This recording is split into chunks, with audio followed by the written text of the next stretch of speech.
Hello friends, welcome back to my YouTube channel. दोस्तों, आज की वीडियो में मैं आप लोगों को ऑब्जेक्टिव क्वेश्चन पढ़ाने जा रहा हूं। अगर आप हाई स्कूल में हो तो देख लो एग्जाम में कैसे क्वेश्चन आते हैं। तो पहला चैप्टर हमारा दिया है डस्ट ऑफ स्नो दिया है। तो डस्ट ऑफ स्नो से क्वेश्चन किस तरह से आता है, तो यहाँ दिया है कि पहला क्वेश्चन दिया who shook down the hemlock tree. तो कह रहा है कौन जो है सूक डाउन माने होता हिलाया था हेमलॉक ट्री में हथौड़े के पेड़ को। ठीक है, तो पहला ऑप्शन यहाँ देखो दिया क्रो, क्रो ने हिलाया था। ठीक है, तो पहला ऑप्शन क्या हो जाएगा, क्रो हो जाएगा। दूसरा यहाँ दिया what fell on the poet, कवि पर क्या गिरा था। तो कवि पर क्या गिरा था, तो यहाँ दिया है कि डस्ट ऑफ स्नो, यानी कि जो बर्फ़ के कण गिरे थे, डस्ट ऑफ स्नो, इसका ऑप्शन नंबर बी हो जाएगा। ठीक है, फिर यहाँ तीसरा दिया in what mood was the poet earlier, मतलब पहले जो कवि किस मूड में था पहले, तो पहले जो कवि था वह सैड मूड में था। ऑप्शन नंबर इसका सी हो जाएगा। ठीक है, चलो आगे देखो।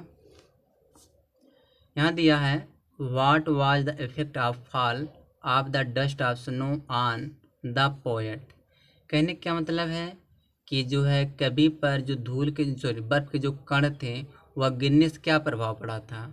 तो वह जो प्रभाव क्या पड़ा था, उसका चेंज ऑफ हिज मूड, उसका जो मूड था वह चेंज हो गया था, चेंज हिज मूड हो जाएगा। तो इसका ऑप्शन नंबर ए हो जाएगा। ठीक है, फिर यहाँ दिया what was saved for the poet, वह कवि के लिए, मतलब कवि के लिए क्या बचाया गया था, कवि के लिए क्या बचाया गया था, तो यानी some part of a day. Option number इसका डी हो जाएगा, दिन का कुछ हिस्सा बचाया गया था, सम पार्ट ऑफ डे।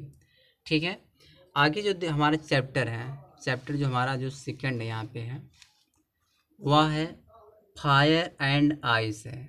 तो इससे भी क्वेश्चन मतलब कि क्वेश्चन तो बनता ही बनता है, ऑब्जेक्टिव का क्वेश्चन पोएट्री से बनता है। तो यहाँ पे देखो, अगर हमें फायर एंड आइस से क्वेश्चन करना है तो यहाँ जो पहला सेंटेंस दिया है, मैंने पहला जो क्वेश्चन दिया है who is the poet of the poem fire and ice, कह रहा है कि फायर एंड आइस के जो या पोएम इसके कवि कौन है। तो इसे लिखा कौन है, इसको जो लिखने वाले कौन कवि है, रॉबर्ट फॉरेस्ट है, यानी ऑप्शन नंबर बी हो जाएगा। फिर यहाँ कह रहा है what does the poet compare fire with, जो कवि जो थे वह आग की तुलना किससे किए हैं, उन्होंने डिजायर से किया। किससे किया है, डिजायर से किया। ऑप्शन नंबर बी हो जाएगा। ठीक है, चलिए तीसरा देखिए यहाँ पे, यहाँ दिया what is the meaning of Paris. तो पेरिस का मतलब क्या होता है, पेरिस माने क्या होता, मरना। तो हो जाएगा यहाँ पे डाई हो जाएगा, सी ऑप्शन हो जाएगा। फिर चौथा दिया where has the poet use personification, यहाँ जो है कवि जो है मतलब फायर एंड आइस को पर्सोनिफिकेशन, किसको पर्सोनिफिकेशन किया, किसको एकदम मानव की तरह उसको यूज किया गया है। तो यहाँ पे देखो फायर को भी किया गया, आइस को, यानी कि इसका ऑप्शन क्या हो जाए, डी हो जाएगा।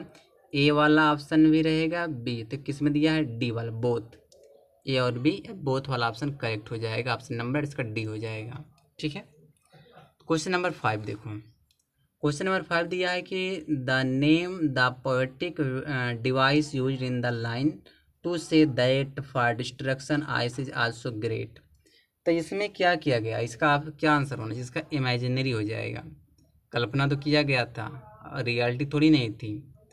कवि जो है इस लाइन में जो डिवाइस जो वह यूज किया था, तो वह क्या मतलब विनाश के लिए वह क्या कहा था। तो वह तो जो है एक इमेजिन तो किया था, और रियल थोड़ी नहीं था कि आइस जो है फायर या संसार को नष्ट कर रहा है, तो इमेजिन किया था। तो इसका इमेजिनरी हो जाएगा ऑप्शन।